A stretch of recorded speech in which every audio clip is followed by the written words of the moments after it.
নমস্কার, নিউজ প্রাইমে আপনাদের স্বাগত। আমি সঞ্জয় রয়েছি আপনাদের সাথে। এই মুহূর্তে আমরা রয়েছি উত্তর কলকাতার বেলঘরিয়ার প্যারিমোহন লাইব্রেরি টাউন হলে। উদ্দেশ্য কি? উদ্দেশ্য আর.ডি মিউজিক্যাল ট্রুপ, তাদের উদ্যোগে এক অভিনব উদ্যোগ, সেটা হচ্ছে রাহুল দেব বর্মনের ৮৬তম জন্মদিন পালন। শুধু যে জন্মদিন পালন ব্যাপারটা এরকম না, কারণ জন্মদিন পালন তো অনেক রকম ভাবে হয়। এখানে যে মূলত বিষয়টা সেটা হচ্ছে বিভিন্ন শিল্পীদের যাদের কোনো প্ল্যাটফর্ম নেই তাদেরকেও এখানে আহ্বান করা হয়, যে কেউ এসে তার মনের মতো করে সঙ্গীতের মাধ্যমে পঞ্চমীদাকে তার শ্রদ্ধা নিবেদন করতে পারে, সেই সুযোগ দেয় আর.ডি মিউজিক্যাল গ্রুপ। আর যেটা অভিনব উদ্যোগ সেটা হচ্ছে দুস্থ শিল্পীদের, এটার থেকে সেটা তারা ঠিক করেছেন, দুস্থ শিল্পীদের 10 জনকে, তাদের মধ্যে 5 জন কণ্ঠসঙ্গীত শিল্পী এবং 5 জন যেটা যন্ত্রসঙ্গীত শিল্পী, তাদেরকে সহযোগিতা করা, অর্থাৎ তাদের পাশে থাকা, তাদের সহযোগিতা করার, আর্থিকভাবে সাহায্য করার প্রয়াস। এই মুহূর্তে আমার সঙ্গে এই আর.ডি মিউজিক্যাল গ্রুপের যারা পিলার এবং যাদের কাঁধের উপর ভর করে আর.ডি মিউজিক্যাল ট্রুপ এগিয়ে চলেছে, যারা না থাকলে এই কোনো উদ্যোগই সফলভাবে হতে পারতো না, তারা এই মুহূর্তে আমার সঙ্গে রয়েছেন। একে একে তাদের নামগুলো আগে জেনে নেব, তারপর একটু কথা বলবো। আপনার নাম? আমার নাম স্নেহাংশু রায়, সমীর পাত্র, দত্ত মন্ডল, প্রসেনজিৎ চক্রবর্তী, জনি, শিবশঙ্কর রায়, সজল চক্রবর্তী, রিঙ্গু পাত্র। অর্থাৎ এই যে 6-7 জন 8 জনের একটা গ্রুপ, এই গ্রুপ অভিনবত্বের দাবি রাখে। তার কারণ এই ধরনের উদ্যোগ নেওয়ার জন্য যে সময় লাগে, যে পরিশ্রম লাগে, সেগুলো তারা ভলেন্টিয়ারলি দিচ্ছেন, যাতে এই শিল্পীদের পাশে থাকা যায় এবং আগামী দিনে এই উদ্যোগকে আরো বাড়িয়ে নেওয়া যায়। এই বিষয়ে এনাদের থেকে একটু জেনে নেবো। কে বলবেন, যদি কেউ একজন বলেন? আচ্ছা, এই যে উদ্যোগটা, এই ভাবনাটা কোথা থেকে এলো যে শিল্পীদের, দুস্থ শিল্পীদের, এবং তার মধ্যে 5 জন যন্ত্রসঙ্গীত শিল্পী, 5 জন কণ্ঠসঙ্গীত শিল্পী, এই ভাবনাটা কিভাবে? আমরা এই প্রোগ্রামটা বিগত আজকে নিয়ে 3 বছর প্রায় আমরা করছি। তো আমরা প্রথম থেকেই এটা চিন্তা করেছিলাম যে যাদের কোনো প্ল্যাটফর্ম আমরা পাচ্ছি না, অনেকে যারা অনেক ভালো গান করে কিন্তু তারা কোনো রকম ভাবে এগিয়ে আসতে পারছে না, তাদেরকে আমরা সামনে আনবো এই প্রোগ্রামের মাধ্যমে। সব থেকে বড় ব্যাপার হচ্ছে অনেক শিল্পী আছে করোনার পর থেকে যারা গান বাজনা ছেড়ে দিয়েছে, বাদ্যযন্ত্র বিক্রি করে দিয়েছে তাদের সংসার চালানোর জন্য। একটা বিশাল বড় একটা প্রশ্নের সামনে এসে তাদের জীবন দাঁড়িয়েছে। তাদেরকে কিছুটা সাহায্য করার জন্য আমাদের এই প্ল্যাটফর্ম, এবং আর.ডি মিউজিক্যাল গ্রুপ সবসময় এগিয়ে রয়েছে এই কাজের জন্য, ভবিষ্যতেও থাকবে, সাথে থাকবে। আপনারা সাথে থাকুন, আমরা আছি।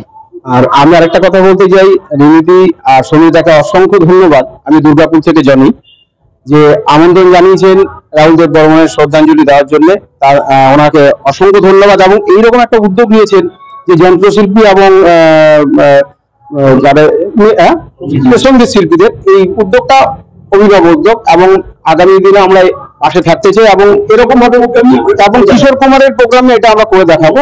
আমরা এই আশা রাখছি আরো এগিয়ে যাবো এবং আরো ভাবনা চিন্তা রয়েছে, এরপরে দেখা যাচ্ছে। আসলে আমাদের চিন্তা ভাবনার মধ্যে ছিল এটা যে জীবন মানে তো শুধুমাত্র গান সঙ্গীত এটা না, জীবন মানে জীবিকারও একটা প্রশ্ন থাকে এবং সেখানে একটা লড়াইয়ের একটা ব্যাপার থাকে। তো আমরা সেই কথাটা চিন্তা করে কোভিড এর পরবর্তী সিচুয়েশন আমরা দেখেছি আমাদের বহু বন্ধু বান্ধবরা যারা সঙ্গীতের সাথে যুক্ত, যারা গান বাজনার সাথে যুক্ত, তারা দিনান্তে এতটা কষ্ট করেছে, সেটা মাথায় রেখে আমরা সকলে মিলে একটুখানি প্ল্যানিং করেছিলাম যে যদি কিছুটা তাদের সাথে সঙ্গ দেওয়া যায়, যদি তাদের সাথে থাকা যায়, সেইভাবেই ভাবেই আমাদের মাথায় ভাবনাটা এসে শুধু গান নয়, তার সাথে যদি জীবিকাটাকে যদি এর সাথে একটু স্টাবলিশ করা যায়, কিছু মানুষের একদম মানে নিতান্ত যদি পাশেও দাঁড়ানো যায়, তবুও আজকে আর.ডি বর্মনজি একদম একদম একদম ভরসা থাকবে যে আমরা আছি, তোমরা গান করো, আমরাও গানের মধ্যে আছি, গানের সাথে সাথে জীবিকাটাও চলুক। এবার যার সাথে কথা বলবো তিনি এই অনুষ্ঠানের সঞ্চালক জুনিয়র মীর বলেই পরিচিত। নমস্কার, আমি জুনিয়র মীর রাজি। আসলে এই চিন্তা ভাবনা যেমন আর.ডি মিউজিক্যাল গ্রুপ করেছেন, ভারতবর্ষে অনেক মিউজিশিয়ান আছে, অনেক শিল্পী আছে, তারা প্রত্যেকে নিজেদেরটা ভাবে। এটা আমি দেখলাম আর.ডি মিউজিক্যাল গ্রুপের কর্ণধার যিনি আছেন রিমিতি, আমার দাদা সমীরদা, এরা কিন্তু নিজেদেরটা ভাবেন না, এরা সমস্ত শিল্পীকে নিয়ে ভাবেন। এইটা আমাদের বিশাল গর্ব। এই গর্বের জন্য আমরা বারবার এসেছি। আমার খুব ইচ্ছা করছে, মানে খুব নিজের ভিতরে একটা অন্তর থেকে একটা কান্নার আওয়াজ আসছে যে আমাদের শিল্পীর জন্য কেউ ভাবলো না। কোনো, আমি রাজনৈতিক দলে যাব না, কোনো শিল্পীরই ভাবলো না যেটা দিদি এবং আমার জামাইবাবু ভেবেছেন। তো সত্যিকারের আমরা আগে যাবো। শুধু আদি বর্মন নয়, শুধু কিশোর কুমার নয়, শুধু মোহাম্মদ রফি নয়, যে সমস্ত শিল্পীরা আমাদের ছেড়ে চলে গেছেন তাদেরকে নিয়ে আমরা ভাববো আগামী দিনে। এটা আমাদের আশা, এবং এই আশাকে বাস্তবায়িত করার জন্য আরডি মিউজিক্যাল গ্রুপ যেভাবে আমাদের সাথে সহযোগিতা করেছেন, আশা করি পশ্চিমবঙ্গ এবং ভারতবর্ষের কোনো মিউজিক্যাল গ্রুপে এই সহযোগিতা করেনি, আশা করি এটা করবেও না। কারণ তারা নিজেদেরটা চায় আর আমরা শিল্পীরটা চাই। আমরা যন্ত্রশিল্পী বলুন, সঙ্গীত শিল্পী বলুন, আর ঘোষক বলুন, যাই বলুন, মানে যারা শিল্পী লাইনের মধ্যে জড়িত তারা প্রত্যেকেই নিজেদেরটা চায়। এটা আমি বাস্তব থেকে বলছি, কারণ আমার 35 বছরের অভিজ্ঞতা বলছি। আমি 35 বছর এই লাইনে, গান লাইনে আছি। তো সেটা খুব বিরল।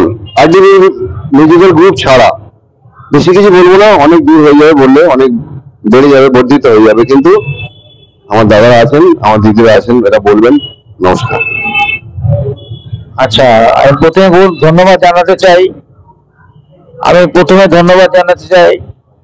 আরডি মিউজিক্যাল গ্রুপের পক্ষ থেকে সমীর দে পাত্র এবং রিমি দে পাত্রকে। তাদের আন্ডারে আমরা আরো সৈনিক হিসেবে কাজ করছি।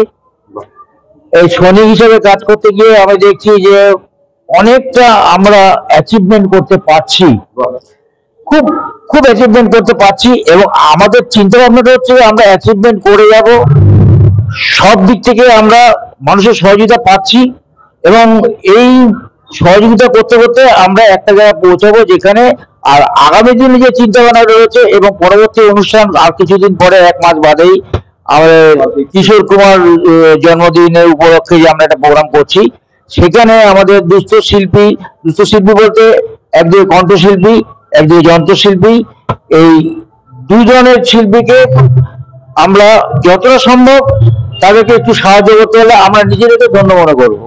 আর মাঝে একটা কথা বলবো, সেটা না বললে নয়। এত বড় অনুষ্ঠান চালাতে গেলে অনেক মানে ব্যয় সাফল্য মানে সাপেক্ষ, কিন্তু এটা আপনার কাছে অনুরোধ থাকবে যেসব শিল্পীরা আসবেন তারা বলুন, নিজেদের জন্য বলুন, আর এই অনুষ্ঠান চালাতে গেলে কিছু সাহায্য করতে হয়, সেটা একটু আপনারা নিজে থেকে একটু সাহায্য করলে আমাদের অনুষ্ঠানটা আরো ভালো হবে এবং আমরা আগামী দিনে অনেক বড় অনুষ্ঠানে যেতে পারবো। এটা দাদা এবং আমার বৌদি যিনি আছেন এদের পক্ষে এতটা বেয়ার করা সম্ভব নয়।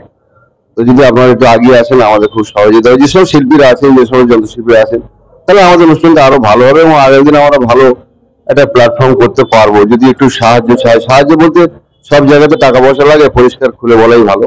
তো সেটাই যদি একটু সাহায্য করেন তাহলে আমাদের আরো ভালো হবে। অর্থাৎ যেমনটা সবার কথা থেকে উঠে এলো যে